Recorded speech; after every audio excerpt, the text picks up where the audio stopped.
Hello everyone, welcome. All right, I hope this is all running as it should be.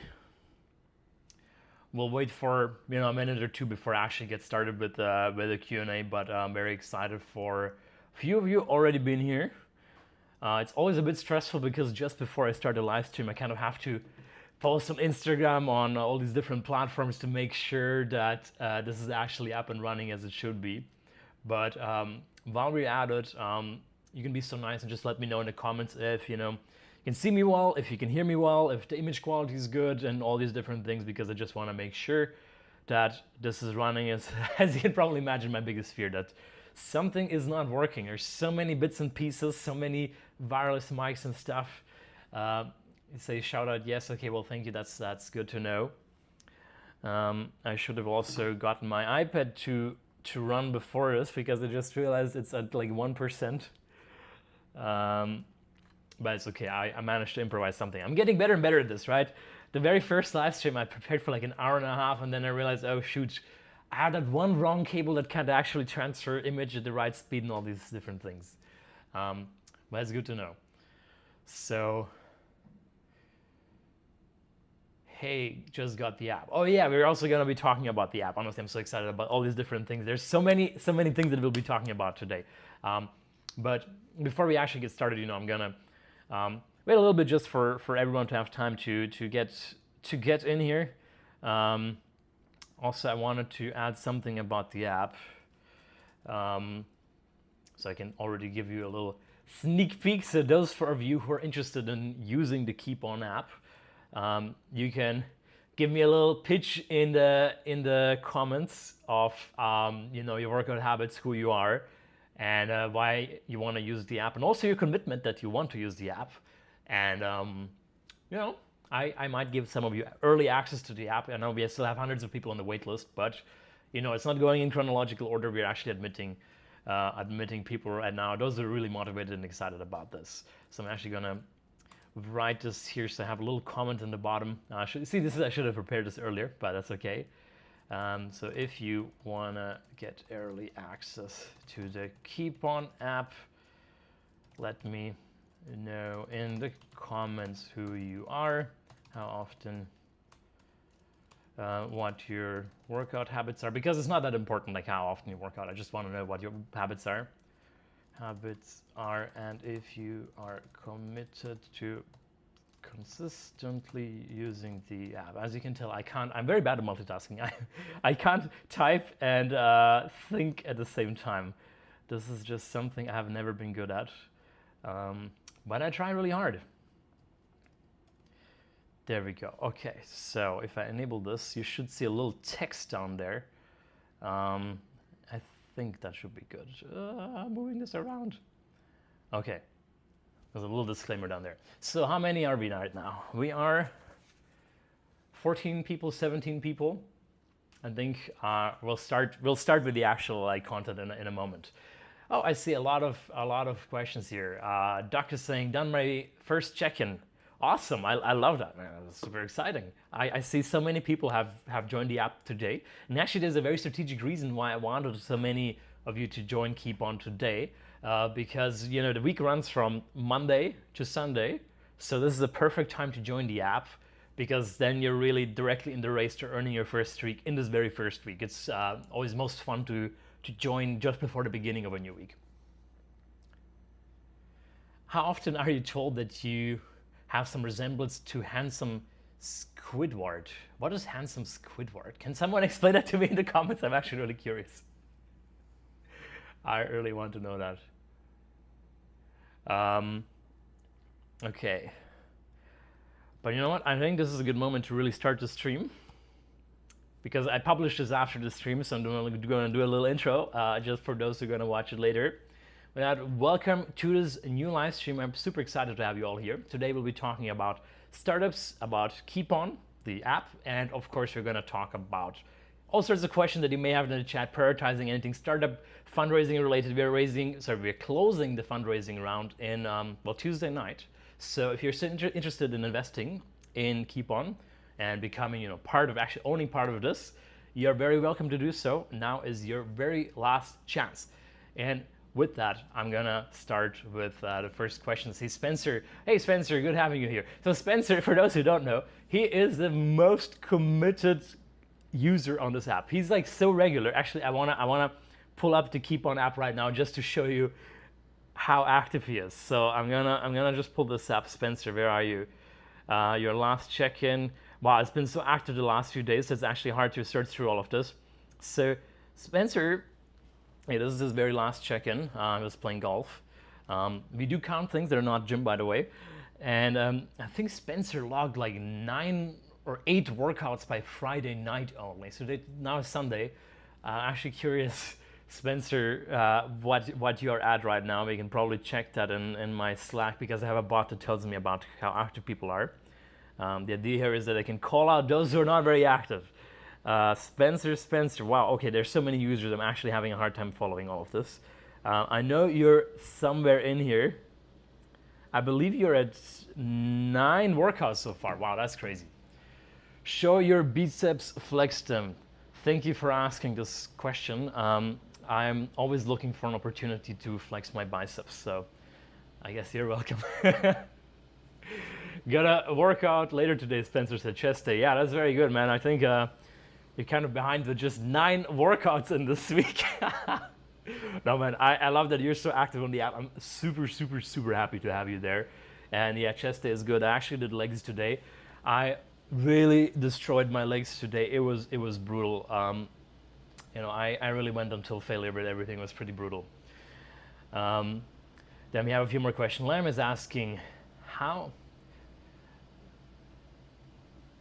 Lam is asking a very good question. If users are reporting they're going more often to the gym because they're using the app, and you know what? The answer is yes, and like a resounding yes. I've seen people who I know for a fact that they haven't been that active in the gym and kind of not regular, that they have been having nightmares about losing their streak. Because once you're in the app for a few weeks and you've earned your streak of a few weeks, it becomes very hard to lose that streak. It's very addictive, right? If you've had your streak for 2 months, 3 months at this point, since the very beginning of the app, if you lose that streak, it really hurts, right? And I notice people are really addicted to keeping that streak, myself included. And I mean, that's a beautiful thing, right? We literally turned working out, which on its own is not that fun and addictive to most people, into something that is actually addictive. So I'm super, super excited about that. I'm being asked if I'm a millionaire. Well, I prefer not disclosing my exact net worth on YouTube in public. I don't know why, but I'm sure this could backfire in some way, somehow, somewhere, right? So I'll keep that for myself for now. And let's see, we're 24 people now. Wow, this is growing. Wow, so nice having you all here. If you're just joining, I put this little disclaimer. Wait, this is kind of a mirror image. It's here. There we go. I put a little disclaimer down here, essentially saying that if you're interested in becoming an early adopter of the Keepon app, you should let me know a little pitch. Actually, you should also email me. Should I put my email here? It's always a bit risky to put my email into a live stream, but I'm gonna do it anyways. My email is, there we go, samuel@mail.keepon.ai. So this would be the place where you would email me if you want to get early access to the Keepon app. And in there, just let me know what your workout habits are. This is not a competition of you working out 8 times a week. I just want to roughly know what you do, who you are, and the fact that you're committed to using this app. I don't want inactive users on the app. That's like the one main condition is, it doesn't matter if you work out 9 times a week like Spencer does, or just once a week like many other people do in the app, which is fine. What I do care about is that once you sign up to the app, you're active and you're posting and you're consistent. That's really all I'm asking for. Okay, we're starting. You know what? I know this is supposed to be just a startup live stream, but here we're starting directly with a very loaded question about Trump and his policy on foreign students attending universities like Harvard. I'm going to make one exception here, just deviating from the actual startup topic, because I know this has been on many people's minds. So for those who don't know, there is a war going on, figuratively speaking, between Harvard University and the Trump administration. And it's really escalated badly to the point where Trump administration has cut billions of dollars in fundings to Harvard universities under certain claims, while some of them are related to anti-Semitism or alleged anti-Semitism. Others are related to Harvard's diversity, equity, inclusion program, unfair hiring practices, etc. It's been quite rough, to the point where at this point Trump actually tried to suspend the visas of basically all Harvard students, which is quite rough. I mean, imagine you have your life. You're like me, for example. I live in the U.S. since like 5 years ago, and well, I don't have my immigration documents to Harvard, but if I had them right now, I would not be able to leave the country. I'm going sailing in 3 days to Croatia. If I had my documents through Harvard, honestly, I don't know what I would do. I would probably just stay in the country out of fear that I can't come back. So things have been pretty nasty. I wrote a LinkedIn post about this about 2 weeks ago. It's a very risky topic. So rather read that LinkedIn post, because if I just say things and freestyle things here, it's a slippery slope and I'm kind of walking on ice, on thin ice, so I don't want to say anything wrong. It can get me in trouble. You know me, I say a lot of nonsense. And when it's in my regular vlogs, usually Philip, who's doing the editing, just cuts out stuff that could get me in trouble. But right now I'm live, so I better just keep my mouth shut and we go back to talking about Harvard.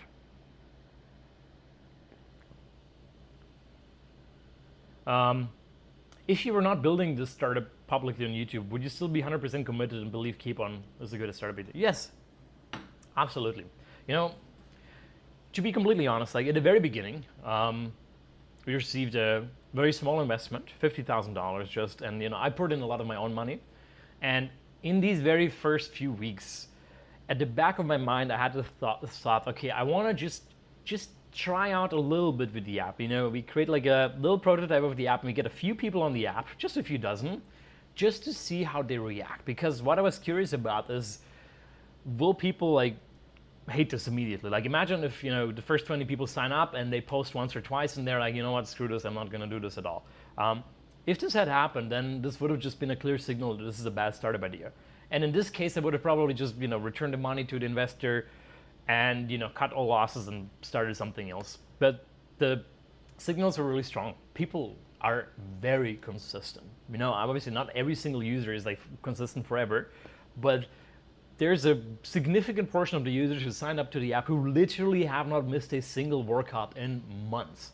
And that is very powerful, especially given the knowledge that many of them were not actually consistent with working out. So that's why I'm actually super excited about this. And given this early signal from the market, I know it's a small number of people, but it is enough for me to know that this is a really good idea and we are onto something. We're onto something really huge. Any perks for early users? A special badge in the app. This is a great idea. You know what? I'm actually going to write it down. We should have some kind of badge for early users. I'm going to pull up some notes here. I'm just going to pull up an empty email. It's very unprofessional. I'm going to write down badge for. Badge. I don't know how to spell badge for early users. That's a good idea. We're gonna do this. It may not appear in this first version because we're building so many different things at the moment, and you just have to prioritize a bit. But yes, I love this idea. Thanks for suggesting that. What are the running costs of the app right now? APIs, Google Cloud, etc.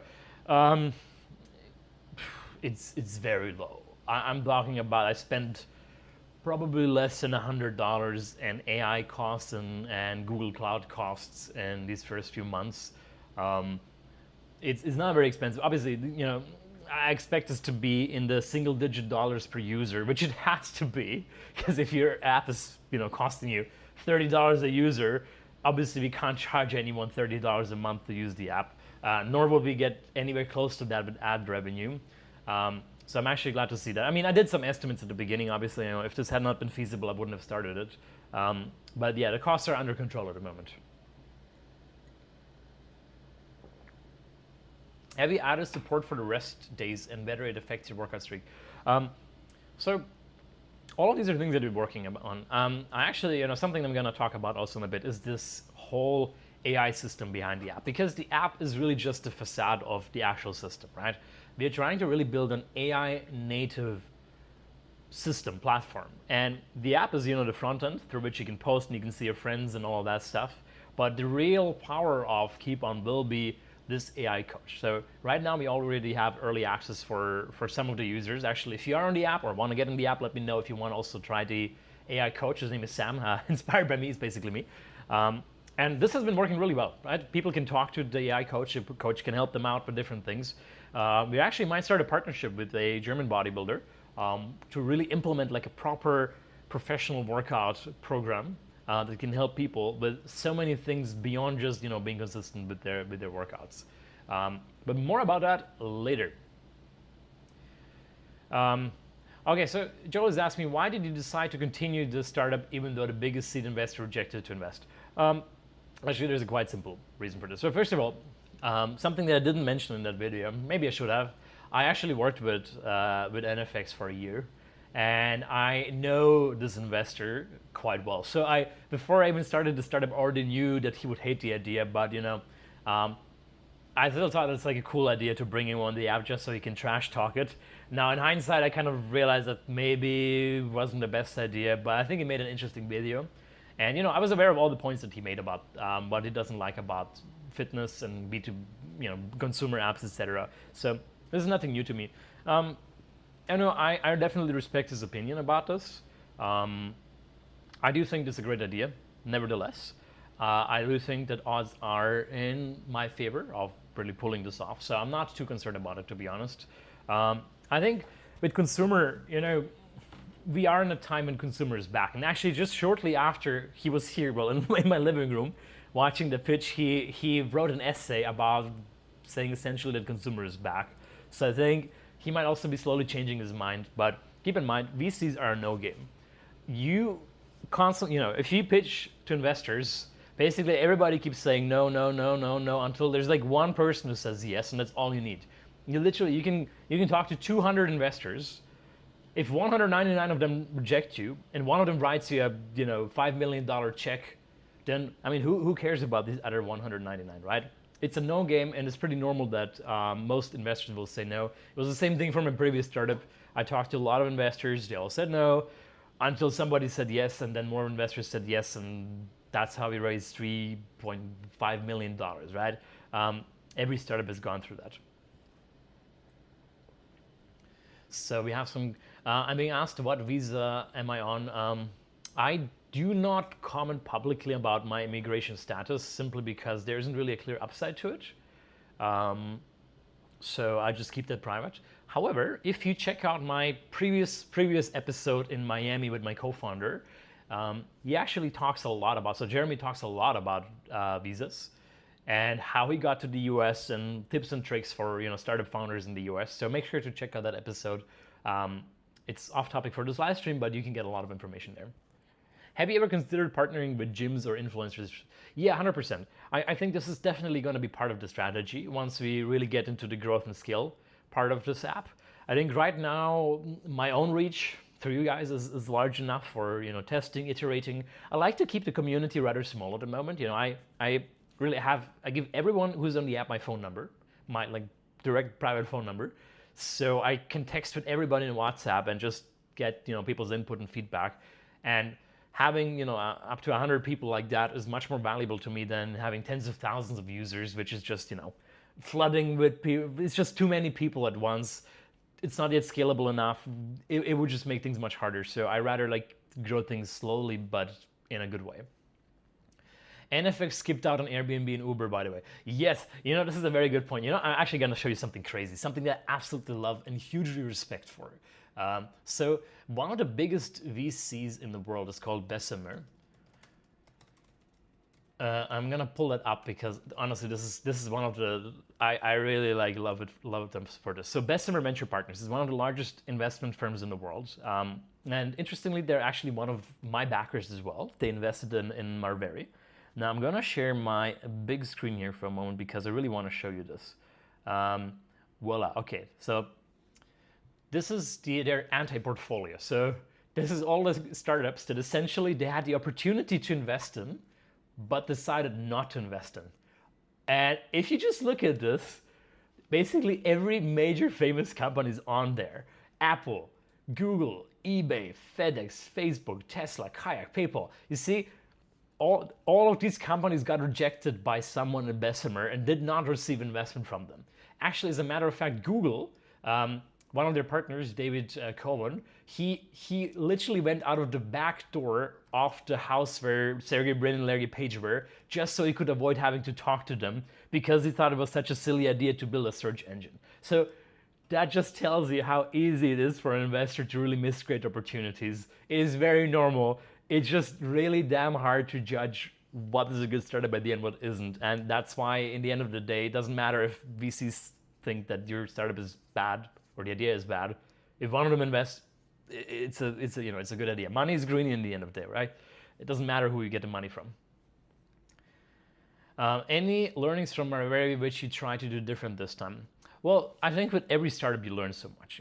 If there's really anything for you to take away from this live stream, I mean, there should be many things, but one very important thing is, I think startups are the best business school education that you can possibly get. Like, it doesn't take you 2 years of getting an MBA. If you just go for it and try to start a startup, you're gonna learn so much. I think when I started my very first startup, I knew nothing about business and startups. I just went for it. Assisto, then my co-founder Alexander, who's still one of my best friends. In the first 2 months, I just learned everything, like about hiring, about money, about accounting. Like, there's so many things that you need to know for a startup, and you just learn on the go. And I think really, like, if you should start a startup, I mean, for obviously to make a great company, but if nothing, even if it completely fails, you're gonna learn so much. Trust me, it's worth it. It's probably better money lost on that than on business school. So definitely go for it. So made a lot of learnings there. With Marveri, yeah, I mean, this was my first venture-backed startup, so I learned a lot about venture capital, about how to run a venture-backed business. It's very different than if you bootstrap it with your own money. Keepon is kind of a mix, right? Part of it is bootstrapped, part of it is from outside investors, so I'm glad to have both of these experiences. I learned a lot about hiring. I learned about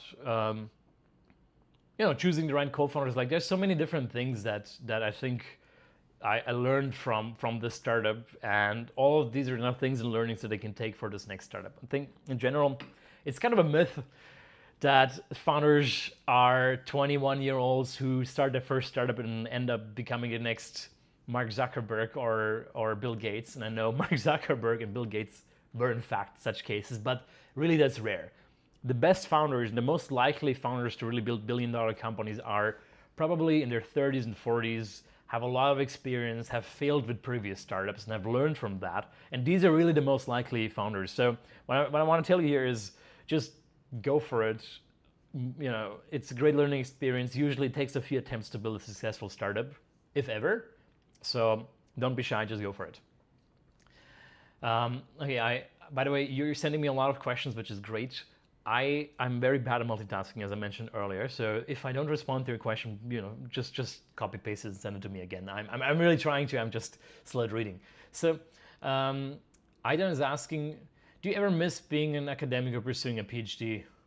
No, not at all, honestly. I'm very glad I loved MIT and Harvard. They were such amazing places. I learned so much, met so many amazing people. It's inspiring. It's absolutely amazing. But doing research for the goal of publishing papers, I just did not find it, intellectually stimulating. It was just not my cup of tea. I thought for many years that this is what I meant to do, because academia was all I knew, and I didn't grow up around founders or business or anything like that. But I don't miss the PhD.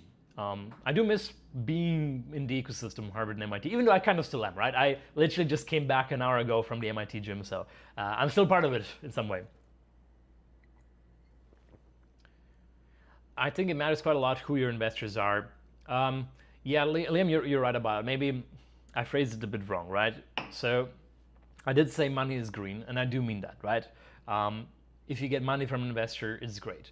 Now, yes, it can help you if you have a famous name, like in my case, Bessemer. We literally have it on the website. Let me actually pull that up. If I go to marveri.com, let me share the screen. Okay, this is Marveri's shiny new website. I'm sure there's gonna be a Bessemer logo somewhere. If I scroll enough, SOC 2 compliance, here, there we go, best summer venture partner, right? So it's good advertisement, of course. It gives you some credibility if some very famous investor invested in you. It does help, but you know, I don't think it's like, you know, 90% of it is just getting the money, which is green, and the remaining 10% or maybe 20% sometimes are the reputation of investors. You could argue about that, but I do think it's like the biggest hurdle is just getting the money. In my experience, streaking is very motivating in the first streak, but once you lose it, that feels demotivating. Axel, you're very right about that, right? So this is actually a very active conversation that we're having. So the way it works, for those who have not used the app or don't really have the context, right? If I pull the app right now, I'm gonna just do it real quick. Maybe you can actually check in the live stream. So this is what the app looks like, voila. And essentially you press down here. I'm gonna try to do this upside down. And you can take a photo through the app. You're essentially checking in. So I'm gonna do it like this. How do I do this? There we go.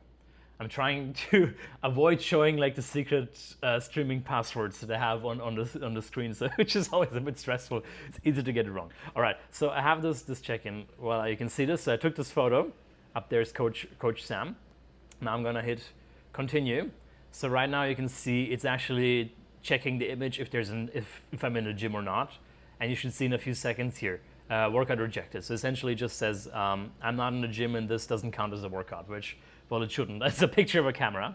And I'm just gonna write here, I am in a live stream. Join me on YouTube. Join me on YouTube.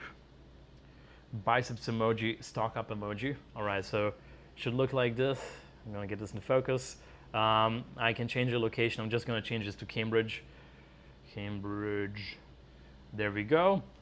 And now I can just hit post. And there we go. Okay, so it's in there. Your question was about the streak. So I just wanted to demonstrate to you briefly how the app actually works, right? If I had been in the gym, this is like how I would do a check-in. So this morning I actually took this photo of me lifting some heavy ass weights. And you set a weekly target. In my case, I set a minimum target to 4 workouts per week. I really just do 5 or 6, including cardio and stuff like that, but 4 is kind of the baseline, and I need to hit at least 4. And for every week in which I hit my 4 out of 4 or more workouts, I earn 1 week of streak.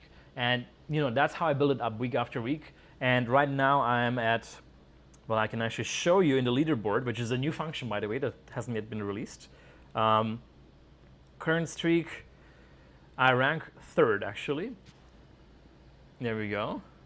So you can see this is the current leaderboard. Erin, my girlfriend, is number 1 with 14 workouts. I'm at 3rd place with 12 weeks. So this means for 12 weeks or the 3 months, I've been consistent in the gym. And if I miss my 4 workouts in just any week, this is resetting down to 0. So I lose everything, which is pretty harsh. And yes, I agree. This is, it's a bit of a tricky thing. And right now, we're currently working on a few kind of workarounds, because I do acknowledge that this is kind of a tricky thing, right? So what we allow now with the AI coach, for those who have access to the AI coach, you can actually ask the coach, like, hey, and be like, I forgot to check in a workout. So let's say you went to the gym, you forgot to take a photo. In some cases, the AI coach is going to allow you to log a workout manually by just talking to the AI coach, and then the AI coach puts it into the backend.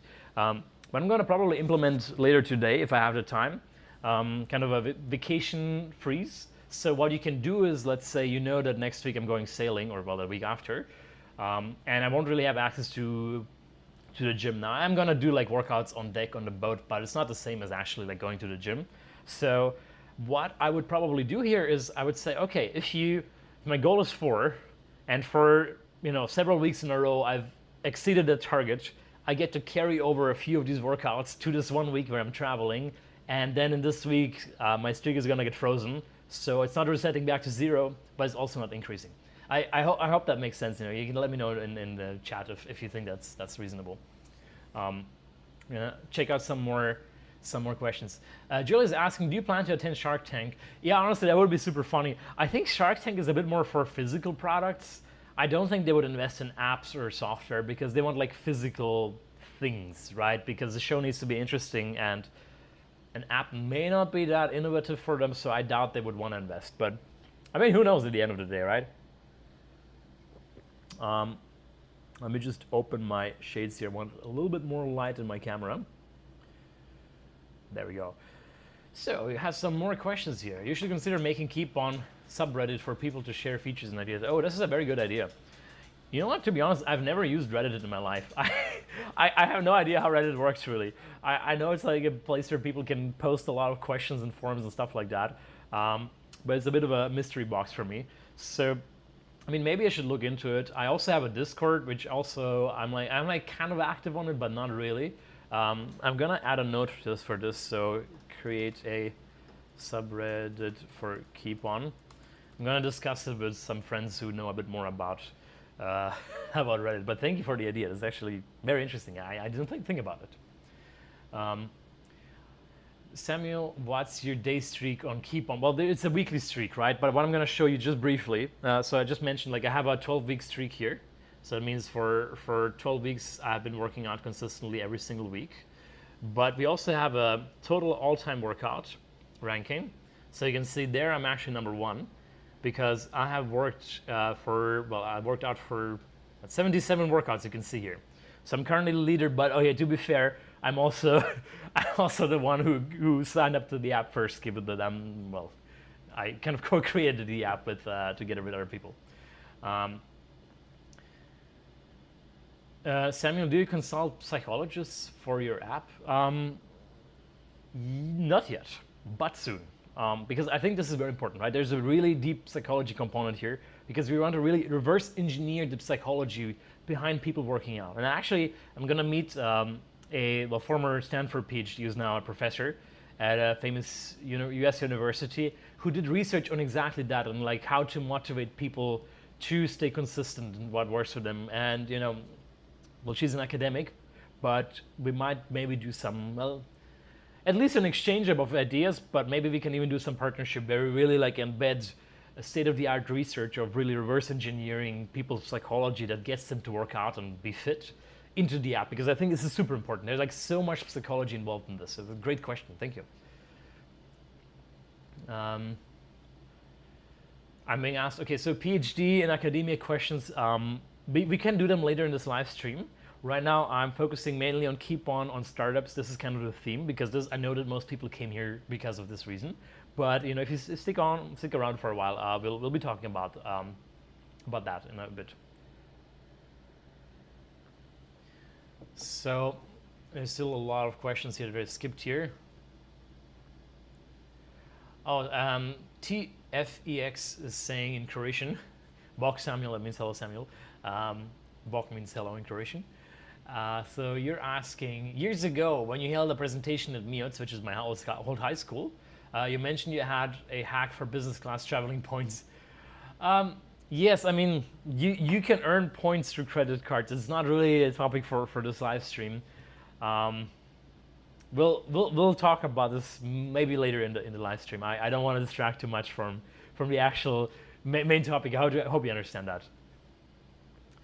So Axel is asking, so what if you have a 20-week streak and then my hamster dies and I can't go for a month because of grief? I have to hustle for 20 weeks just to get back to where I was. I mean, well, I hope your hamster doesn't die. I'm sure you really love your hamster. I mean, here's the thing. The way it works with streak and consistency is, yes, we will have some lenience where sometimes you can, if you're traveling, you're really sick, you can like freeze your streak for some time. But consistency is consistency, right? I think generally just traveling or hopefully not your hamster dying can be a reason that sometimes you might miss a workout, but you can do it later, right? I hear often people say like, oh, I'm traveling, I'm doing this, I'm doing that, I can't work out, but you know what? I'm traveling too, and I'm still working out, right? Whenever I look for a hotel or a place to stay, wherever I go, I plan my workouts in advance, right? I'm flying to Croatia on Wednesday, and I need to get 4 out of 4 workouts. So I have only 1, 2, 3 days to work out. And I was like, well, obviously I'm going to do my 4th workout. So what I did is, before I booked my Airbnb in Croatia, I found a gym nearby and I made sure that there's a gym, I made sure there's an opening hour, and I already put this in my calendar. So I know that on Friday I'm gonna hit the gym there in Croatia, right? And like oftentimes like people are busy, people do this, people do that, but you know, you can still hit the gym, right? It's like you just gotta plan around it. And I know there might be some very exceptional cases in life where you really can't work out. I think this is not as often as people might think. There usually isn't really a good reason to skip the gym. And I mean, you know what? Sometimes you might just lose your streak, right? That's just how it is, right? But yeah. So Gav Wolf one, I'm gonna call you by your username, is saying you could let people keep their streak by paying $2.99. I think Duolingo does that, so you can essentially pay and freeze your streak for some time. I mean, I guess we could have some such features too, right? I think eventually, like the AI coach will be a paid feature of the app, and it will be the main kind of core component of it. And yes, it will be, you have to pay for it in the future, not now. And we could add something where you can freeze your streak for a limited time. I think that's fair, but we're still keeping it for now quite strict. Not because we don't want to make it easier, but just because developing all these rules and exceptions to rules, and when can you freeze your streak and when can you miss a workout, it's actually pretty damn hard.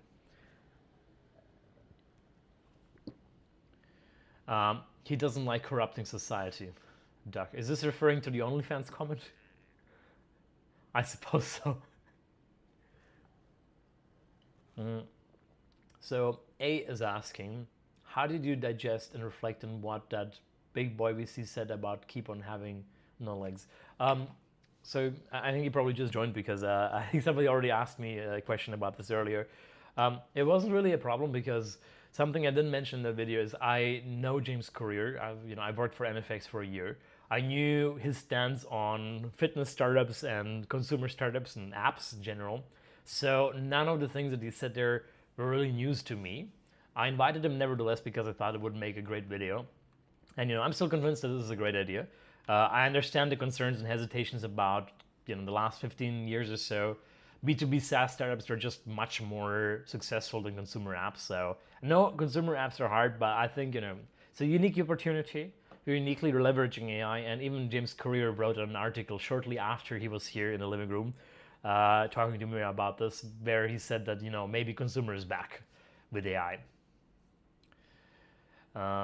Joe is asking, is Keepon your main focus right now, or do you also have side startups except Marveri? I'm no longer actively working with Marveri. So yes, Keepon is my one and only full-time job. This is all I do, right? I do sometimes make YouTube videos, but I consider this to be in some way part of Keepon. And other than that, I have some small side businesses, but they're really just businesses that I'm not working on them actively, right? This is just businesses I own, including, for example, I bought 2 houses in Florida. You could argue that as a business too, more like an investment. So, but yeah, I'm not doing any other startups. Samuel, since you're loaded, do you do VC? I know at the moment, well, I invested most of my money into real estate, so I'm not as loaded as you might think. So, Axel is asking, by the way, you have great questions here. Axel is asking, someone who plans his workouts for his vacation probably will also manage without the app. Have you thought of giving Restart is a short-term, low-threshold reward to lure them back, and that's a great idea. Yeah, you're actually right about this to some extent, right? People who plan workouts on their vacation typically are quite disciplined about it. Although I would argue that also people who don't normally plan for their vacation and then just miss some workouts, the fear of losing a hard-earned streak, and it's really hard-earned if you've worked out consistently for weeks, months, or longer than that. It will kind of force them to plan their vacation to include some workouts. And as I mentioned, we might allow some carrying over of streaks, or say, okay, if you're on vacation, maybe you can temporarily lower your target and carry over some workouts from before, something like that. There's so many special cases and edge cases. It's really complicated. But yeah, I think this is a great idea. I'm gonna copy paste your message, and I'm gonna put it into my notes here. because it's a great idea. And I'm going to discuss this during the next sprint meeting with Marin and Jeremy, the Keepon team. So Doug is asking, in building business, I suppose there are things you absolutely despise doing. How do you get through these? I mean, yeah, you know, as any startup founder has to wear a lot of hats, right? You have to do everything from running the business to hiring, marketing, sales, coding. In my case, like I spend half of my time at the moment coding. Marketing in my case includes the YouTube channel or hosting live streams like right now. In some way it's part of the company. Accounting I already mentioned, like so many different things. Yeah, I mean, there's some things that are really a pain in the ass, but honestly, something I love about running a startup in America is that the amount of time you have to spend on these kind of stupid things, like administrative, legal, accounting stuff, is actually quite low. If you live in Europe and start a startup there, there's like so much you have to worry about. And how to issue your invoices, there are like so many rules about this, and including, excluding taxes, accounting, like there's how to open a company. You can't just do it. I opened Keepon. You know how I opened Keepon? With a few clicks online with like $100 or so from Bali remotely without a single time being in the US during that time. I literally opened this company in Delaware, got a registered agent, opened a bank account, issued shares. I did all of that from the other side of the world. And it's just so easy. You don't have to worry about so much stuff. Now, if you're in Europe, you have to deal with so many different things. It's just really a pain in the ass. So honestly, like these really annoying things are kind of reduced in American startups, I think. So that's very nice. There's still things I don't really like. Honestly, it varies. Some days I really hate the coding. Some days I love it. Other days I just hate dealing with fundraising and financials or marketing. But there are pros and cons. I think it's all part of the startup. I don't really think about it too much about what I like, what I don't like, because I have to do pretty much everything, right? As a founder. So I guess that's fine. Lots of questions. Let me read up.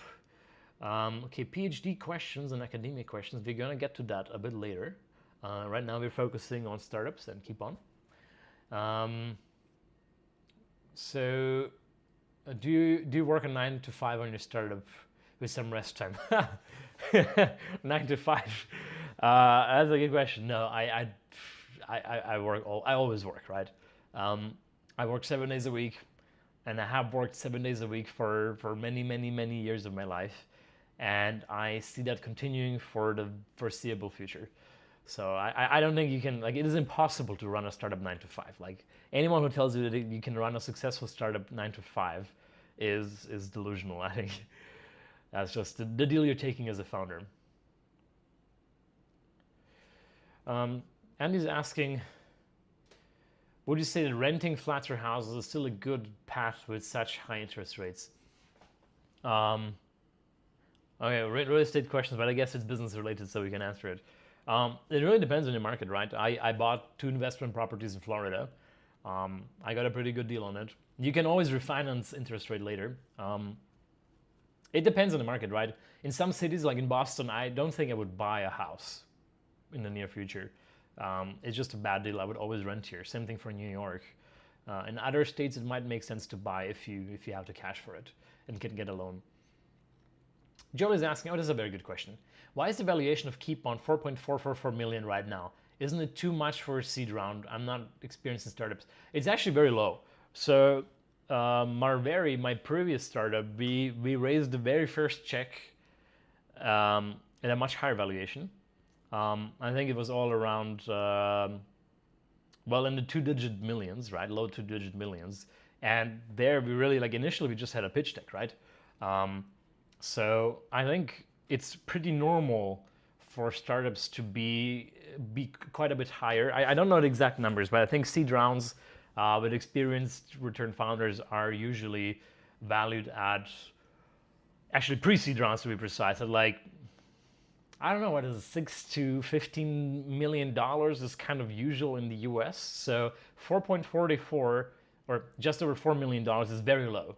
I made this very low on purpose because we don't really need to raise that much capital, and I just don't want to overprice the startup too much, because it can also, it can backfire if you put your valuation too high. The expectation is kind of you double it in the next round, and I just rather put the expectations very low by giving a low valuation. But yeah, I mean, I could have asked for a much higher valuation. 4.4 is very, very low, especially for a founder who has a track record like me. Max, welcome. Good having you here. So Christian is asking, what does your daily schedule look like when you work on Keepon? How many hours per week? Oh, I love this question. You spend in coding, meetings, workouts, personal time, etc. How much do you sleep? Oh, this is such a good question. Let me actually give you a breakdown. Obviously, this varies a lot from week to week. There are weeks where I'm very coding focused. There are weeks where I do a lot of other stuff. But if I kind of had to average the last several months, or let's say the last month, I spent, and now again, it's like varies from day to day, but let's just keep the average on one day. I would spend, let's say, an hour on YouTube for sure, or two.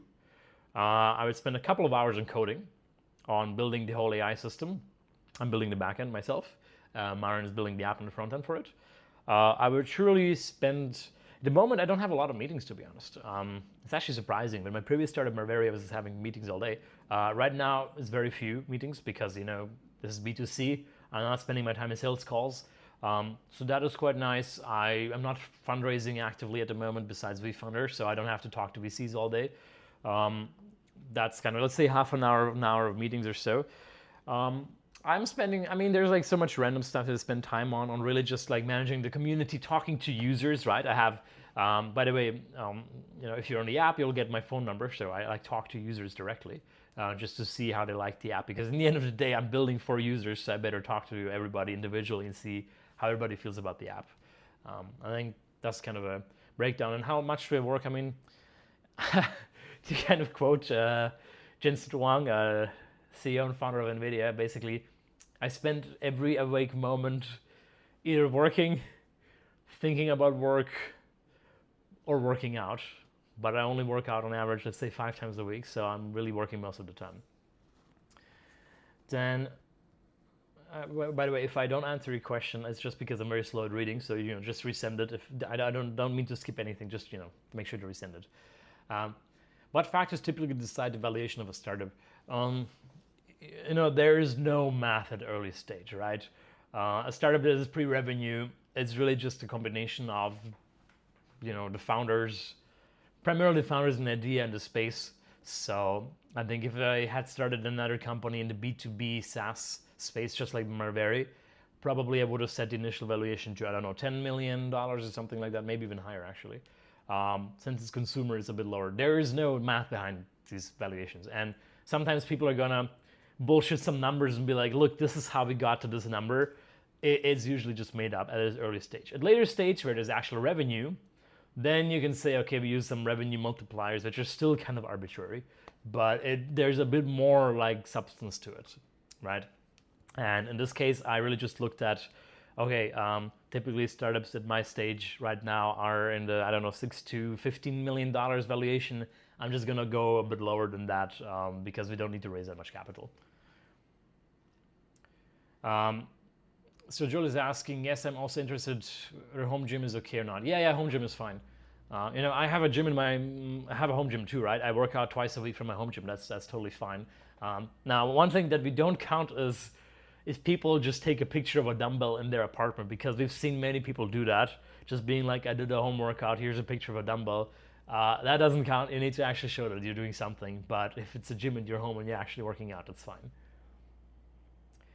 I'm being asked, how did you reach out to investors at Marveria? Was it cold emails or LinkedIn or networking events? It was a mix of everything. I think cold emails were what I started with, but they were not very successful. MIT has a strong network, so I got connected to different investors and people here, which was very nice. Then I worked with someone who has like a whole network of their investors that they introduced me to. Then investors refer you to other investors, sometimes founders and refer you to their investors. It's like a wild mix, honestly. Like,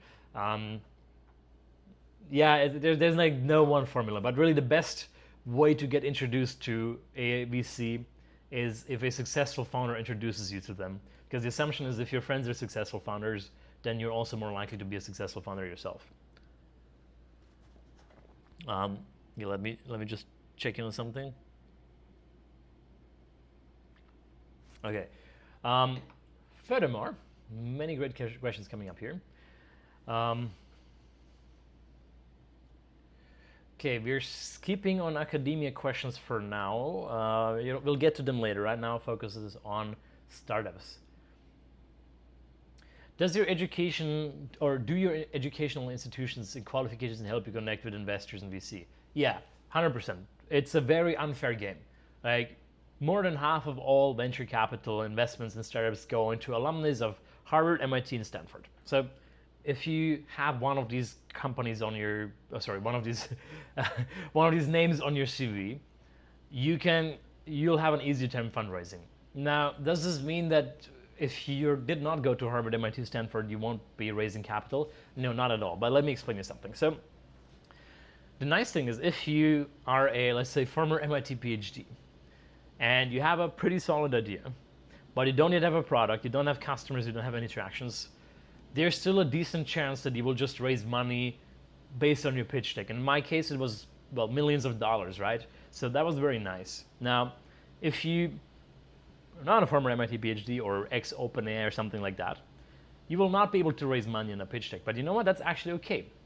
Because what you really need to do in the end of the day is getting paying customers. So if you manage to build something that shows that there's some promise behind it, that there's some traction, that you're getting to something, or you really show that your background is you're uniquely well positioned to solve this one problem, then you can still get money. So this is totally fine in the end of the day. Like, once your startup starts making money and you have paying customers, it does not matter whether you are former MIT PhD or you said in India or somewhere else.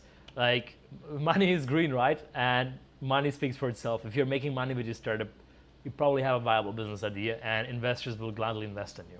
So I wouldn't really worry too much about it. It's just a little head start that you can get in some startups. And as you can see, right now, since I'm building consumer and no longer B2B, it's actually very hard for me to raise money up front without having traction customers, right? So that's just how it is.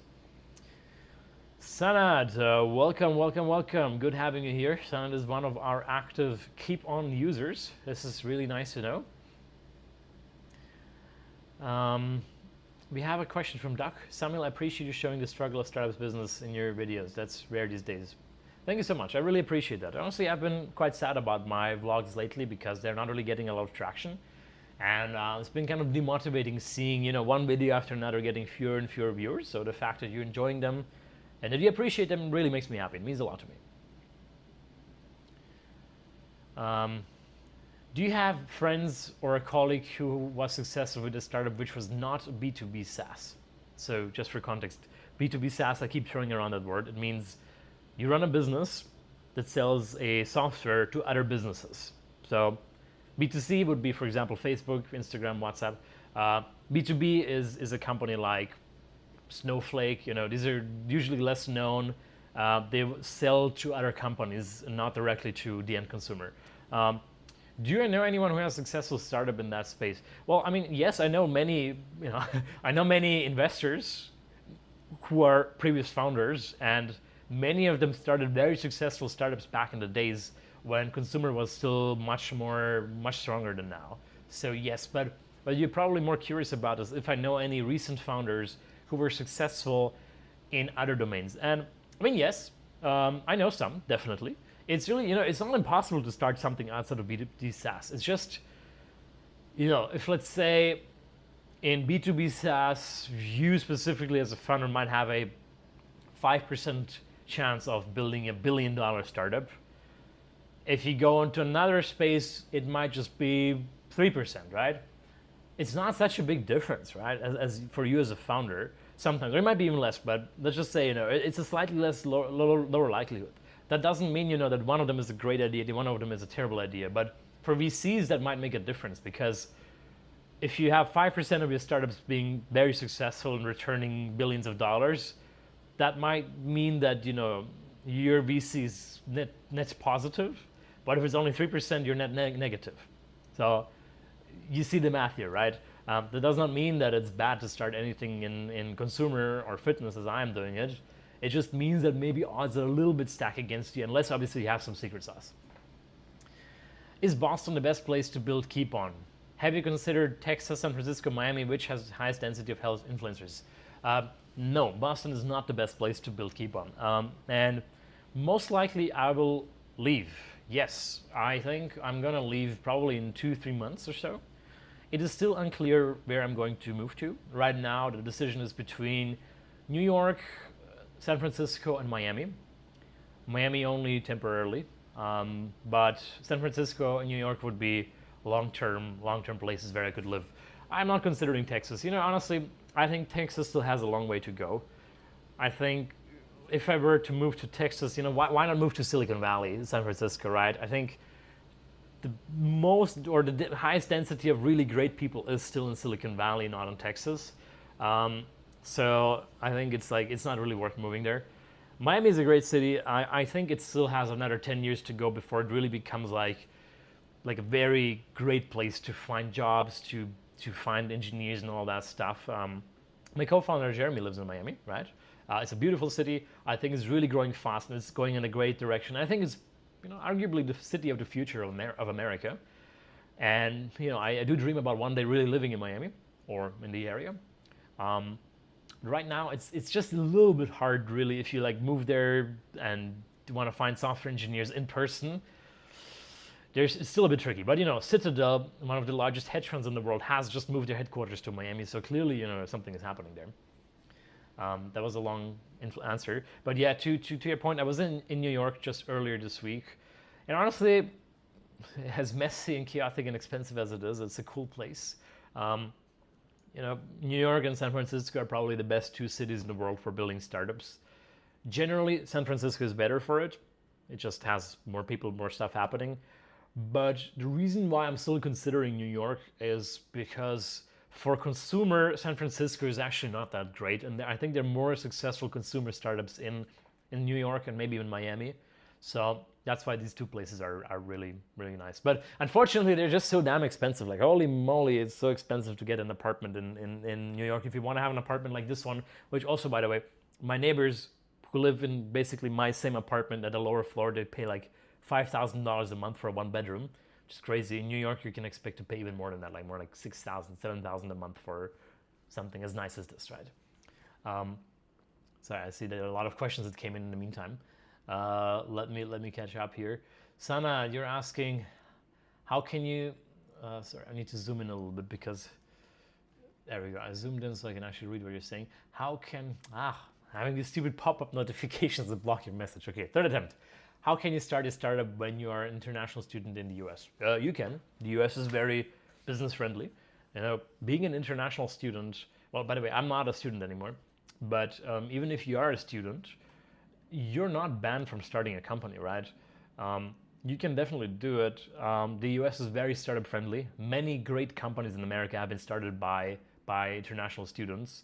There are some restrictions and limitations. You would really have to speak to an immigration lawyer about this. So it's not that hard, honestly. And check out episode 13 of my startup blog where I talked to Jeremy about exactly this topic because he moved to the US and started a startup without being a student. So lots of useful information there.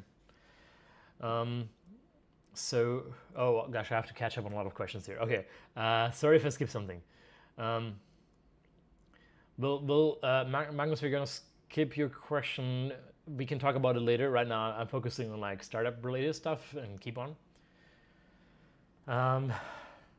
How you manage to be a good founder and researcher? What are the skill sets required for it? I think they're very different skill sets, honestly. I just learned on the go, right? I did research for most of my life, and I switched to startups. And if you're good at research and just learn problem solving, I guess it can help you for startups. But the skill sets are very fundamentally different, right? Axel is saying, maybe don't cut the edgy comments out of your vlogs. Should make them more interesting as long as you don't go too crazy. Interesting. What do you mean with edgy comments? You mean like controversial things that I say? I mean, I do say a lot of controversial stuff in my vlogs. Obviously, I don't want to purposefully provoke on the internet. I'm not Andrew Tate. I don't want to go out there and say horrible things just for the sake of becoming famous. I mean, obviously, he's very funny, but some of the things that he says are really kind of nasty. I don't want to go down that route, right? I don't want to like hurt my credibility completely just for the sake of getting more views. Or what is it that he actually meant? I'm really curious about that. Jan is asking. Jan, I think Jan. How did you do your market research at your B2B startup? I have a hard time finding the right people to market research with.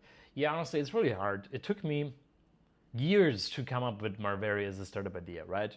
I've been exploring so many different things, from crypto to healthcare. I came very close to actually open the US branch of a Swiss startup doing like consulting in AI medical research. I looked honestly into so many different startup ideas until I came up with the idea of doing something in the legal space. And then, we tried that for a couple of months and we realized the idea is actually not that great. But then we pivoted and then we came up with the idea of Marveri. And all of that is like a wild mix of startup research, of doing so many things. It's a pretty hard process, right? What I would really encourage you to do though is look at NFX, at their videos. NFX, I'm gonna put it in the chat.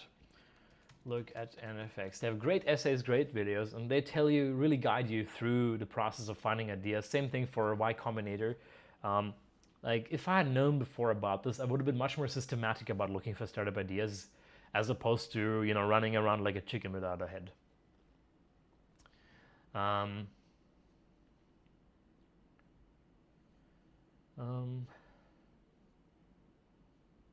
Oh, Axel is asking a question about, so I'm not sure if I'm getting this right, to keep track of your percentage of people restarting a successful streak after losing theirs prior. Oh, that's a good question. So essentially you're asking if people are very active on the app and they've been consistent for a few weeks and then they lose their streak, how successful are they at building that app? Honestly, we don't have enough data for this, right? We've only been out there for 3 months. And some people have lost their streaks. I know about one person who lost their streak after like 6 weeks and then built it back up. But we'll see, right? I think this is a very good point, right? I think it's a really serious issue. And thank you for bringing that up, that if somebody has been consistent in the gym for weeks or months and then loses their streak for whatever reason, it is very hard to restart.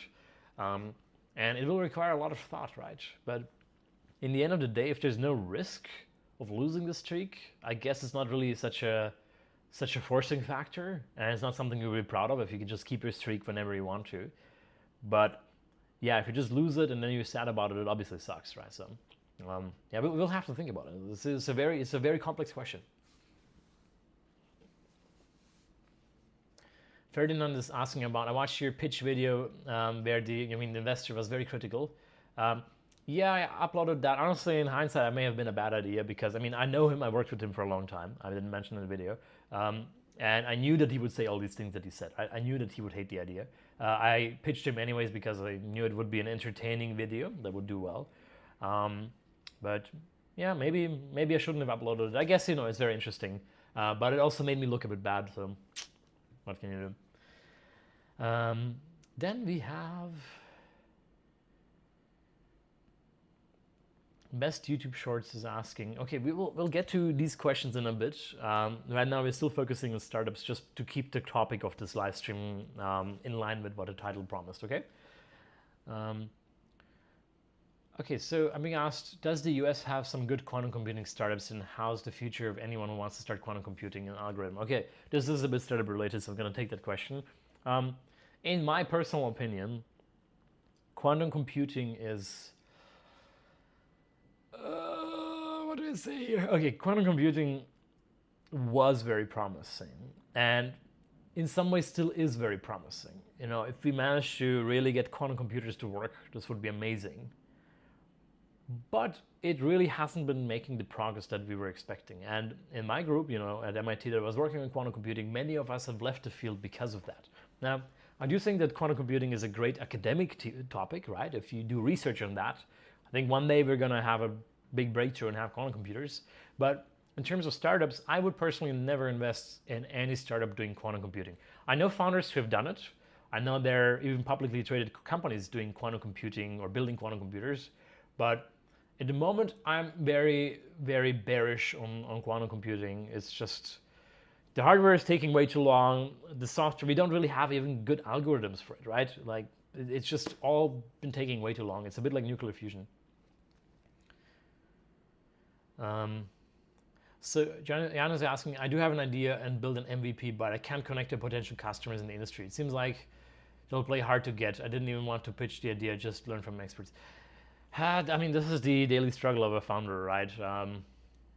It's really, building the MVP is like one small part of business. The really large part is getting it in front of customers and getting people to pay for it, right? That's like what 90% of business is about. And honestly, I mean, you've just got to try really hard. You've got to be creative. You've got to talk to people. You've got to, push through getting rejected by many. And all it takes is that one person who's really excited about your product, who will give you money for it, to really keep that scaling. And there is no rule book for this. You just have to be persistent. You have to network. You have to reach out to the right people. Don't waste your time on spamming people forever. It just doesn't work anymore. With like cold emailing. And I'm wishing you all the best, right? I had the same problem as you, right? It was really fucking hard initially to get customers. And I was running out of money, and it was really dark time. But in the end, it worked out somehow. I just reached out to people who introduced me to people, and eventually, somehow, it did work. Joan is asking, if you were an investor, would you choose to invest in Keepon? Yes. I mean, I am an investor, and I have invested my own money into Keepon. So I would not just say that I would invest in Keepon. I put my money where my mouth is. So is that the right way of saying it? Yeah. And I put my own money into this. So yes, very much so. Jan, you're very welcome.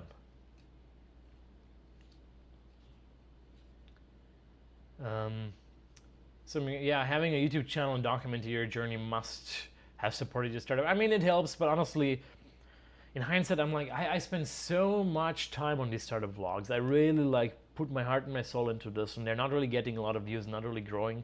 So it's hard to tell if this was a smart decision or if it really just slowed me down a lot, right?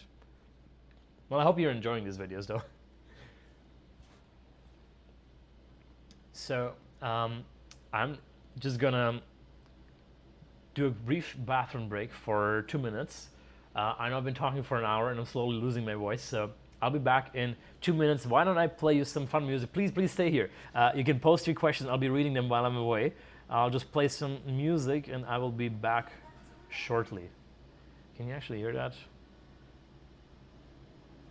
I have no idea if you can hear that, but I'll be back in 2 minutes.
I am so back.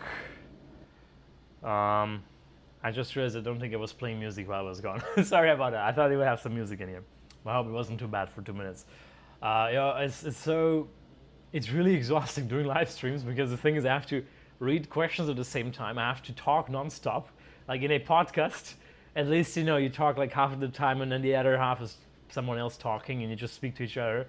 Here, like after 2 hours of live streaming, I'm just completely destroyed for the whole day. I hope you don't mind me eating an apple.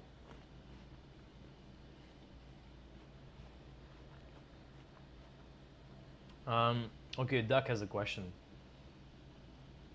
The premise is that they are addicted to the gym, though. So wouldn't people still want to gain the streak back? It's a good question, right? How do we answer this? Yeah, I think, people are just addicted to this gamified algorithm having the streak. But, I mean, the hope is that it also translates to being addicted to staying fit, right? Once you've had a streak for, let's say, half a year, even if you lose it, you're actually right about that, right? If you've been consistent in the gym for half a year, even if you lose your streak, I don't think that should hopefully mean that you should just quit the gym, right? It might be a bit, kind of a pushback in some way, or really sad, but in the end of the day, you're still getting the benefit if you keep hitting the gym.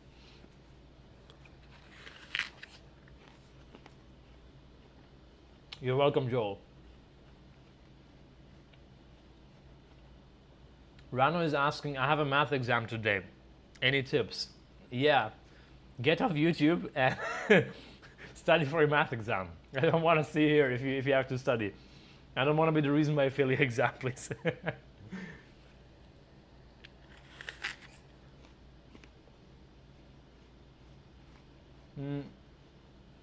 Jan is asking, this is a very important question, by the way. How did I find my previous co-founders, and how did you make up for each other's weaknesses? I think finding the right co-founders is obviously the hardest thing ever, right? And oftentimes a big risk. Sometimes, if you don't know people, they might seem great on paper, they might have the right skill sets, but might turn out that they're not good people or something like that. So these things are always quite risky, right? I'll give you a rundown. So Alexander and I, so my co-founder for my first startup, Assisto, he and I knew each other from university. We were already very good friends when we started this company together, so I knew that, he wouldn't suddenly, surprisingly turn out to be a bad person and do something mean to me. So I think that really helped. In terms of skills, he was always very good with accounting, with legal, with all these kind of administrative things to figure out that I would have struggled with forever. So he took over that. I focused primarily on sales. He was doing a lot of the technical stuff, so we really split up our work quite easily. I was doing hiring. Then with my second startup, Marveri, well, let's see. Well, we were multiple co-founders. I knew Jeremy through a common friend. His name is Alan. Actually, he appeared in a previous video, and he also invested in Keepon. So Alan is the CEO and founder of Visium. I met him in Zurich just a couple of weeks ago. And he and Jeremy, my previous co-founder, were co-founders at some point. So I knew if they were co-founders and they're good friends, and I'm friends with one of them, then obviously Jeremy must be a good person too. So we started the company together, and it was a great decision. He's a great person, which is also why we then decided to start yet another company together, right? And Emily I knew through the PhD program at MIT. We had known each other for like 2 years or so before that. And Connor I really just met. We met in business school, at Harvard Business School. He had the right skill sets, I guess, for what we needed at that point. He was the only lawyer on the team. So it just seemed like, at that point it made sense to join forces.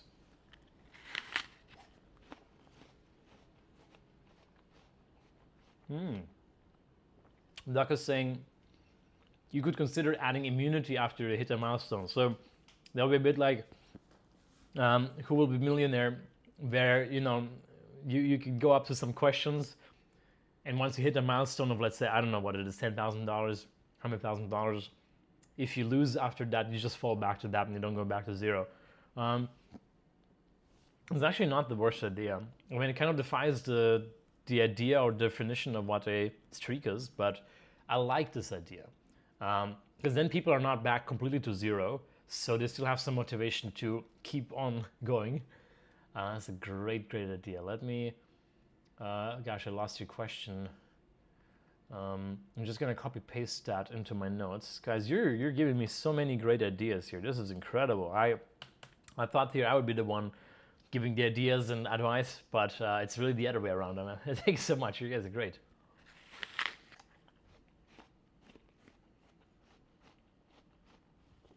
So Axel is asking, are there any plans to promote interaction between users?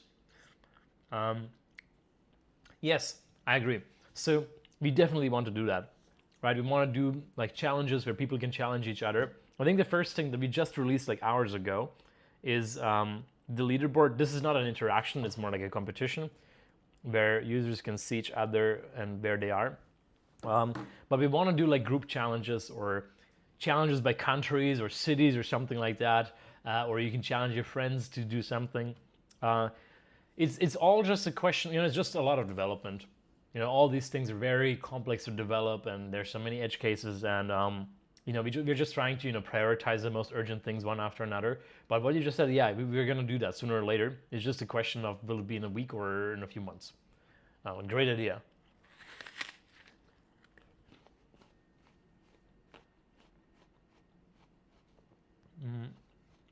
Are there any other interactions besides giving likes and pictures? At the moment, it's just this, just the comments. But yeah, we're gonna add more stuff to that for sure. What were the other name options for Keepon? Keepon is a great name. Just curious. Yeah, honestly, this was a long process. The same thing for my previous startup, Marberry. We went through like a million names until we stuck with something. In the end, I don't think we were that happy with Marberry because, if somebody asked me what's the name of your startup and I say Marberry, they will always say, what? How do you spell that? And then you kind of have to explain it. That's kind of sad. The upside is there's a clean marberry.com domain. Keepon is an amazing name. We spent some time looking around and we couldn't really come up with anything. I think the original name was Get Fit, which is okay. It's like not a groundbreaking name. It's very descriptive. It's like, okay, you get fit, right? I think Keepon is just a good name. I forgot what all the other candidates were, but there were dozens of them. And Keepon, it's basically solves the whole marketing premise. Actually, you know what? I don't know why. Oops, sorry, I dropped my apple. I don't know why I didn't show you this earlier, but we have a brand new website, and I want to show you this right away. Keepon. How do I share my screen here again? Okay, so this is our screen. As you can see, it's like Keepon is really just a marketing campaign on its own. Keep on going, keep on working out. You see, it's so easy to get like a catchy marketing here. I absolutely love the name, and I'm so glad we came up with it. Also, here's some fun stats. So you should check out the website. It's really cool. Jeremy created it. I thought he would just create some basic website, but this is like beyond any expectations. Here's our beautiful picture together, taken in Miami. I'm so happy about this, so make sure to check out the amazing website that he created. I want to come back. Here we go. So, you see, I'm very slow with eating my apple just because I keep talking. Sorry about that. White is asking, with which apps do you schedule your tasks, meetings, etc.? Just Google Calendar. Honestly, I mean, there's so many productivity tools out there that you can use. I'm sure they might all give you like 1 or 2 or 3% of benefits or make you a bit more productive or whatever. In the end of the day, it's like no tool can make you a productive person on its own. It's up to you to be disciplined, to be organized, and Google Calendar does the job for me. I'm perfectly happy with it. Could it be better? Yes. It could have many features that I would love to have and wish it had it, but you know what? It works, and that's why I'm just sticking with it. And I think it's perfectly fine.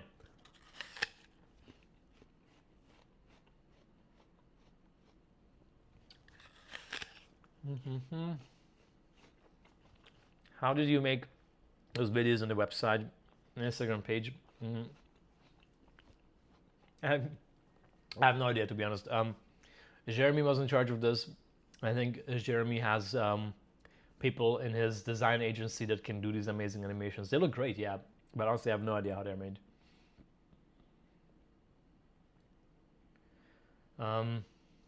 A is asking, have you ever asked anyone who doesn't currently go to the gym if this app would actually get them to change their behavior for more than just a week?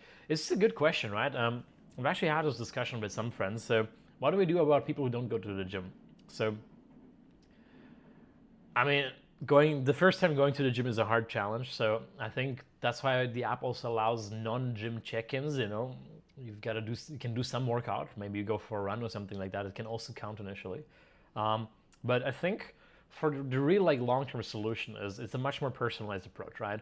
So I'll be talking to a friend of mine who's a German bodybuilder soon. about how they solve this problem. And I know the way to do it is like they first get people to work out at home a little bit, and then they slowly like work together with them to get them to go to the gym. And I think translating that approach of like a personal coach into like an actual AI system that can help you guide you through this would be very nice. Now, I actually want to try this out with some people who I know don't go to the gym normally and see if it somehow sticks. I know for some people it has already worked, right? But yeah, changing human behavior is no joke. You're completely right. 100%. It's pretty damn hard.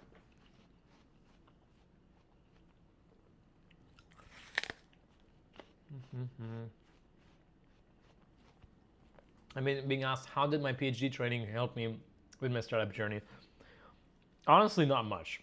Like, what it helped me is that, you know, the fact that it was an MIT PhD allowed me to do a minor in business administration at Harvard Business School. That was very useful. I learned a lot there. Through the PhD alone and the research, I mean, you learn some problem solving skills, but really like just the MIT ecosystem was what really helped me. The actual content of the PhD, I don't think that much.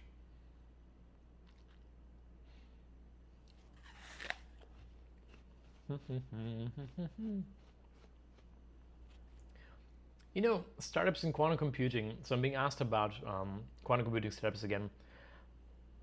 I would bet against them at the moment. I think they're a bit overhyped, to be completely honest. And I'm saying this as someone who really, really wishes quantum computers became true. Trust me, if we had a big breakthrough and it suddenly looked like it is about to become reality, I would probably immediately jump on building a quantum computing startup.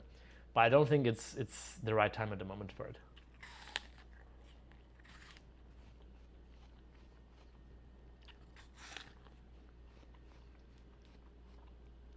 Been eating this apple for 15 minutes now.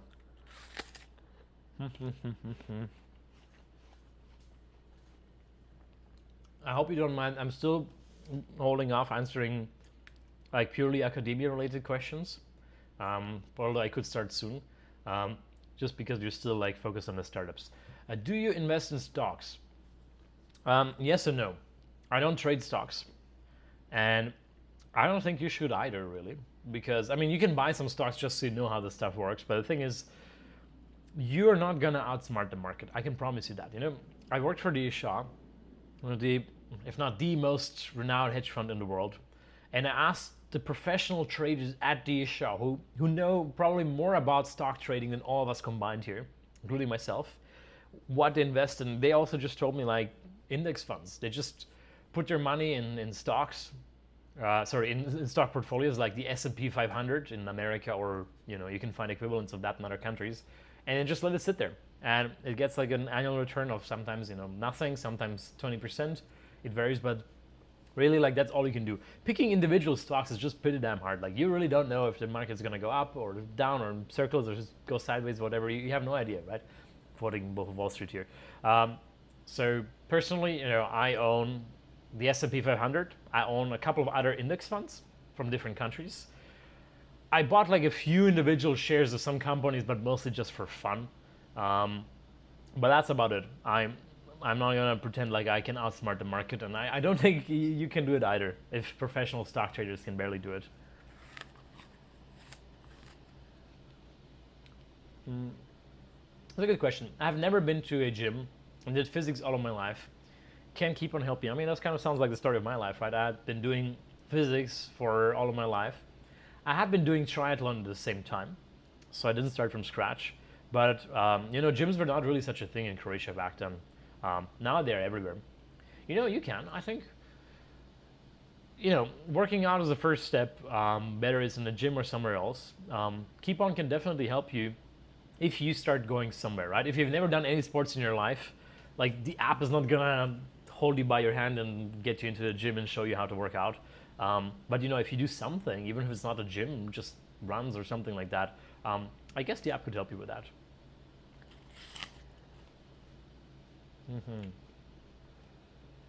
Jan is asking, did you have a mentor who's already reached out and reached the goals of funding a startup before you started a B2B company? You know, not really. I mean, I received help from so many different people, which I'm very grateful for. But what I really wish I'd had was really a mentor or someone who's really done this before, who could have like guided me through the whole process. I mean, I guess many people served as my mentors in many different ways, including also some investors who helped me in many different situations. But I didn't have like that one dedicated mentor who was like meeting me every week to really help me. Which if you can find someone like that, that's great. Right? I wish I had someone like that. I don't have a mentor at the moment, like an official one.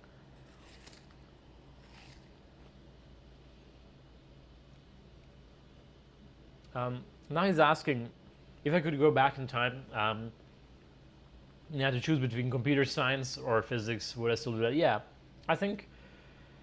I mean, I don't really regret studying physics, but I think my career could have been a little bit faster if I had just done computer science, just because it's a bit more practical, right? If you want to go into startups, practical skills matter more than theoretical skills, and physics is more theoretical than computer science. Joel is saying, you are our mentor. Well, honestly, thank you so much for saying that. Yes, this is really what I'm trying to do, right? I grew up without access to a lot of information. I didn't know anybody who started startups before. I didn't know what MIT was until like quite late. I didn't know anyone who went to an elite university or anything like that. So all these were kind of new spheres for me. And if I'd only had someone who had told me these things that I'm saying in my YouTube videos right now, it would have made my life much easier. But that's the point of this YouTube channel. I think YouTube is a great platform. You can find many people who can share a lot of useful information. And my goal is really to help you if you're, well, my initial videos for the first 2 years are mostly focused on academia and that kind of angle, getting into MIT. Now I'm more focused on startups. I'm really just trying to be like a mentor, just teach you all the things that I've learned and I wish I had known before. Fate Zero is asking, okay, this is a top-notch question. Okay, completely off topic, but you know what, let's just go off topic now. I'm gonna take any questions starting now, since you're already an hour and a half into the live stream. So how do you pick up girls as a nerd? We still owe you that answer. What's your game? I mean, I'm not the expert for picking up girls, to be honest. I know people who do this, well, I won't say for a living, but they're very active with that. I mean, I've been on dating apps, I guess, in the past. Obviously not in the last 2 years, but I've been on dating apps. That worked fine for me, to be honest. Like, if you're quite fit and have your career under control and you're doing decently well, dating is not that hard, honestly. Obviously, it's not like that the moment you start benching 100 kilograms in the gym, that women are just gonna run after you and be like, oh my God, you benched 100 kilograms, can I have your number? No, never happened. Never happened, ever, ever, ever. But it does help, on one hand, just being, well-mannered and really like working hard and being on a trajectory to achieving something also helps, right? I think these are the things that you can really focus on. And things, I don't know, I can't really help you with, picking up girls in bars because this is not something I've ever done, but I think speaking as a guy, because I don't have the opposite experience, but as a guy, like there are many things that you can do to make your game easier, including the physical fitness and just being a decent human being and having your career and life under control. No woman likes a man who doesn't have his own life under control because it's just a bad sign, right? And the same thing applies obviously the other way, I would assume. Your fitness for high performance videos helped me so much in fitness journey in 2 years. Man, that's great. I was just thinking about that video this morning. Yeah, I'm glad this video helped. I think it's like a great starter video, right? It's not like a full-on guide through the whole fitness journey. But I'm glad to hear that it helped you get started. And you should also let me know if you want to get into Keepon app. By the way, for those who've joined, I have this disclaimer like right here, like here. Okay, it's like a mirror image, so I can't really see it. Is the email address right? Samuel Keepon. Okay. Ooh, for a moment I thought I misspelled it. No, it's good. So you can shoot me an email there. Just let me know who you are, what your workout habits are. Doesn't matter how much you work out. I'm just curious, and if you're whether or not you're committed to using Keepon. So this is the one thing that I ask for anybody who wants to get early access to Keepon. I don't care if you work out once a week or 10 times a week. I do care about that you're going to be committed to really using the app. So that's kind of what I would say. But yeah, shoot me an email if you want to. Jan is saying, still mostly guys who approach you if you're benching a lot. Yeah, I mean, that is 100% true, right? I don't think I have ever, in years of lifting, experienced a moment where a woman walked up to me and was like, "Oh, you have very nice biceps," or "Oh, you're so strong," or something like that. It does not happen. Like my friend claims it happened to him. I don't believe it. It's always other dudes that walk up to me and are like, "Oh, your triceps veins are so amazing, and you have nice pecs," or stuff like that. It's always dudes. But this does not mean that women don't care. I can guarantee you that. I can 100% guarantee you that. Like, women may not say it out loud. They may not say that they want someone who's jacked and like super fit, but the kind of women that you would be interested in dating, they usually also care.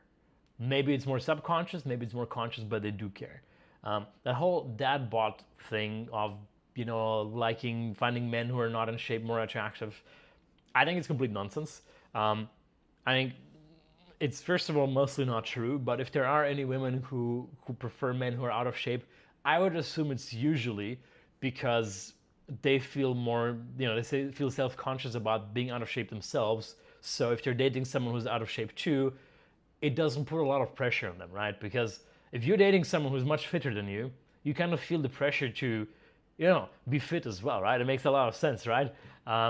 But if you date someone who's like doesn't care and just watches Netflix every evening and doesn't work out and is out of shape, like you don't have to put an effort. You can just be lazy. But do you really want to date someone like that? No, of course not, right? So that's why I think being in shape matters, and it helps with dating, regardless of all the nonsense that people say.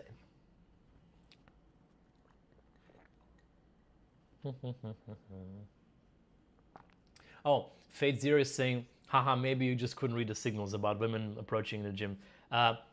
Actually, that is true. Actually, that is so true. I have had so many situations in my life where someone was like, "Hey, that woman was flirting with you, Samuel." And I was like, I just thought we were having a conversation." So I don't know. Maybe I'm just too socially retarded to get these little signals. I guess that might be true.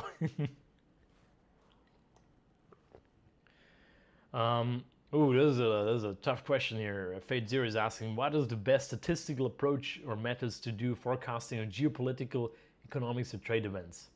I don't know, honestly. It's not my area of expertise, right?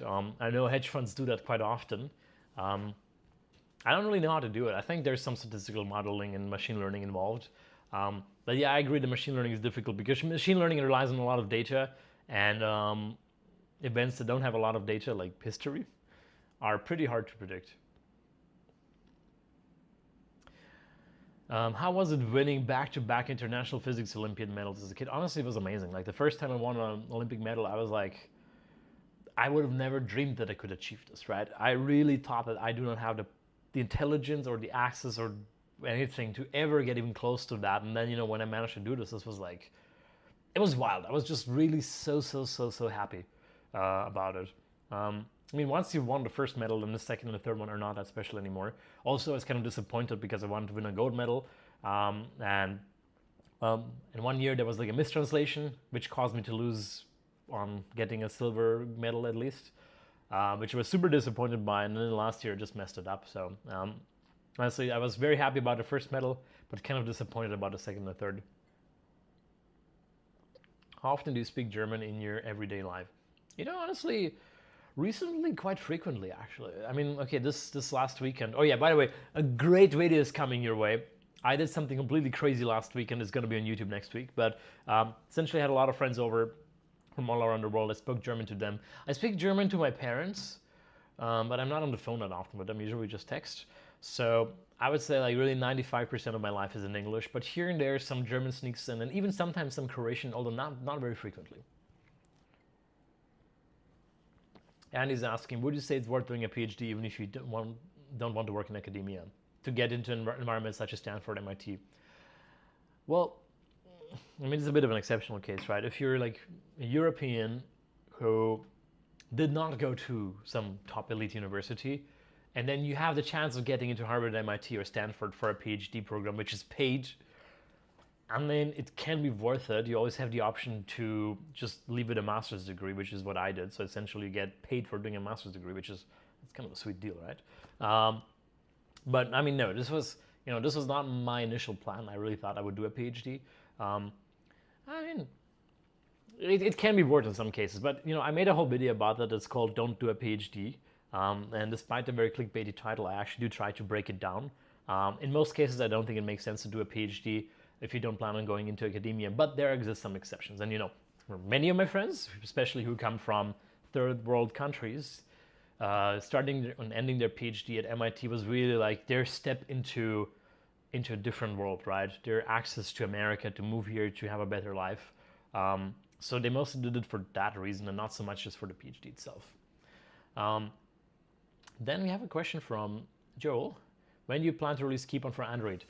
This would be a question for Marin, the developer. So good news that I can tell you is that Marin has been developing the app not in Swift, which would be kind of the iOS native development language, but in Kotlin, which kind of co-develops the iOS and the Android version at the same time, which means that we could actually release the Android version rather soon.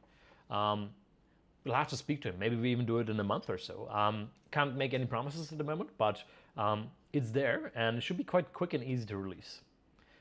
I'm being asked, how's life in Switzerland versus the US? I like Switzerland as a country. And maybe my experience would have been different if I had lived in Zurich, in the largest city. But I did not have a good time there. And maybe a language thing, and maybe just a specific area of Switzerland that I lived in, which is, by the way, the most beautiful, breathtaking landscape ever. But somehow I never felt home in Switzerland, and I felt home in America on the very first day when I arrived here. And I would have a very hard time imagining leaving the U.S. for Switzerland, except maybe Zurich. Maybe Zurich is a great city. Maybe I would actually like it, but so far I strongly prefer the U.S. That's just my 2 cents on this.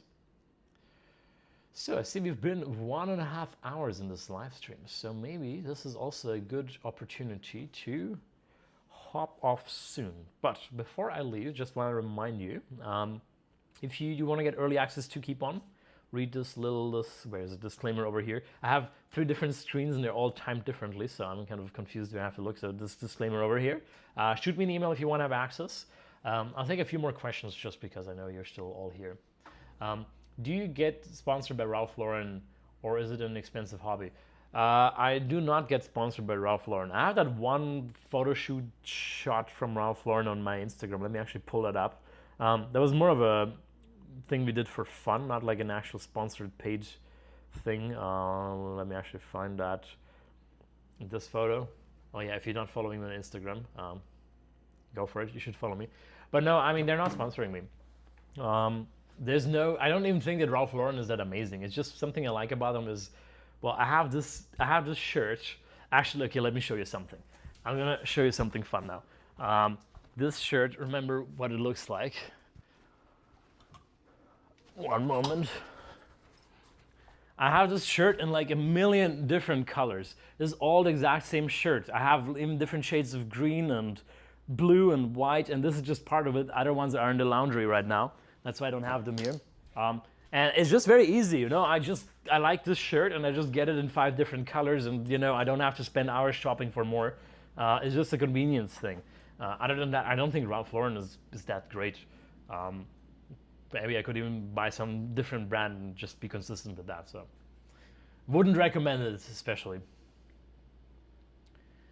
Which place is better for a PhD in LLM? Is that like legal? Like JD in America? Well, probably America, I would say. But it depends on the university, right? What can you say about the entertainment industry to go make movies in Southern California from Europe? Like low budget? I honestly, I know nothing about the entertainment industry in Southern California. So I don't want to try to give you any advice, since I'm just not knowledgeable enough to do it, and I don't want to give bad advice.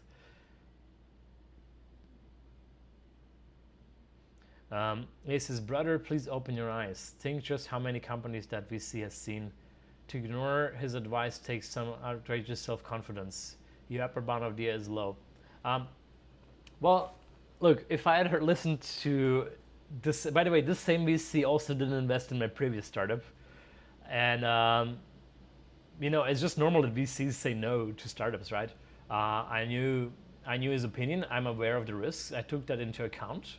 I acknowledge that there's definitely a risk with this startup versus others. But again, even if you pitch to 100 VCs, you're gonna get 99 no's, saying that it's a terrible idea, and one yes, and that's all you need. So one VC is just not a data point. You know, just look at the Bessemer anti-portfolio. I showed it earlier. I'm gonna just show it right now because I know there are many different people here.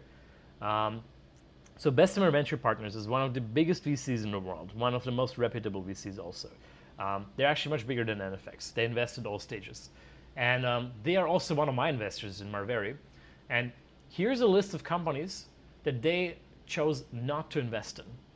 Google, FedEx, Apple, Airbnb, eBay, PayPal, Intel, Kayak, everything is here, right?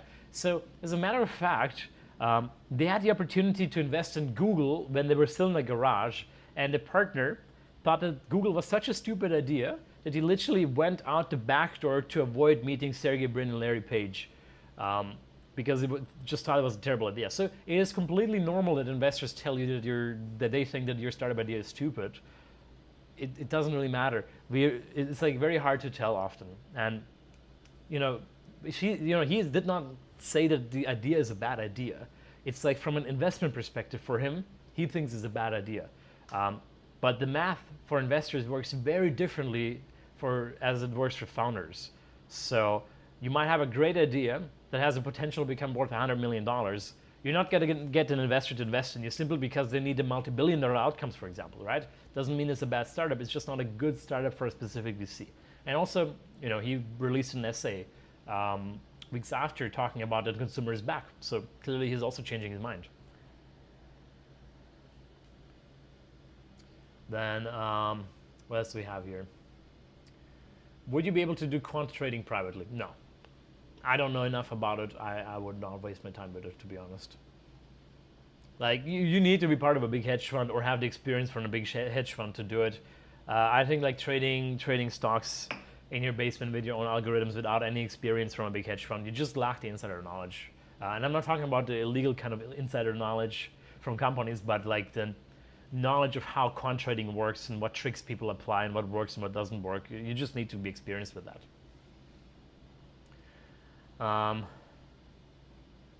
Are you dependent on the amount of data on compute power? I'm not really sure if I understand the question. If I cannot go to the US for university, what's the second best country in your opinion? I mean, there are many options, right? It depends on the university. There are many great universities in many countries. Switzerland has some great universities. The UK particularly has some great universities.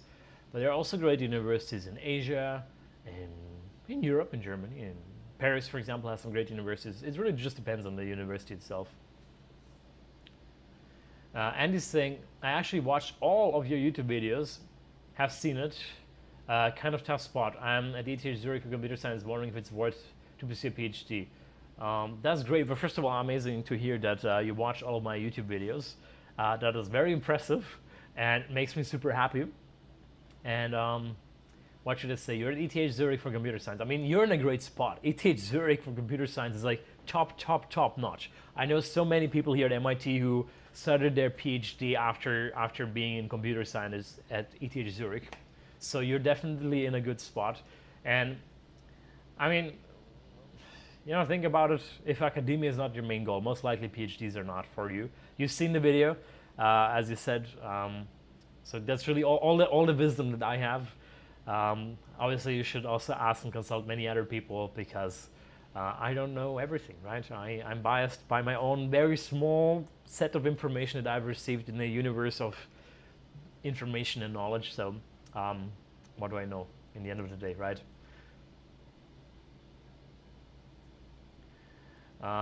You're saying, by the way, I never pronounced your full name because I don't know how to pronounce it, but I'm going to try it. Pradium says it's 1 a.m. in India. Well, good night. Good for having you here. Wow, we're getting so many questions now. Okay, I said 10 minutes ago I would stop the live stream, but I guess we're going to go up for full 2 hours. Repeat question from earlier. What was your hack for airline travel points?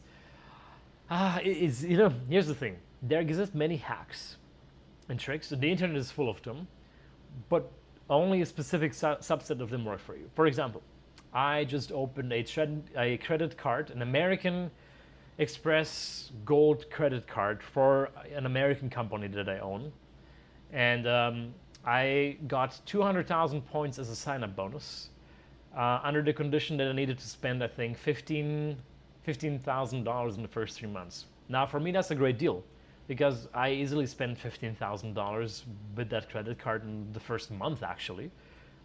So I got 200,000 miles for free, basically. That's enough, if I do it right, to book 2 first-class tickets. Not business, but first class with Lufthansa, for example. So this is a great deal, but I don't think this information is very helpful for you, for example, because first of all, I don't know how much money you're spending, but first of all, I don't know if you're based in America, if you own a company in America, both of which need to be true for you to get that credit card.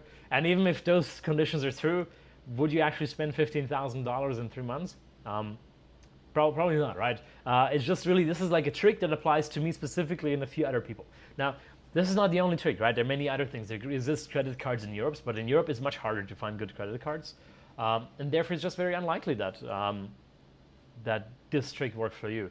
So I wish, the reason why I've never made a video about this is not because I don't want to share some insider tricks, but because almost everything that I say is just applicable to a very, very small subset of people out there, and therefore my video would just be not very interesting to 99% of my viewers.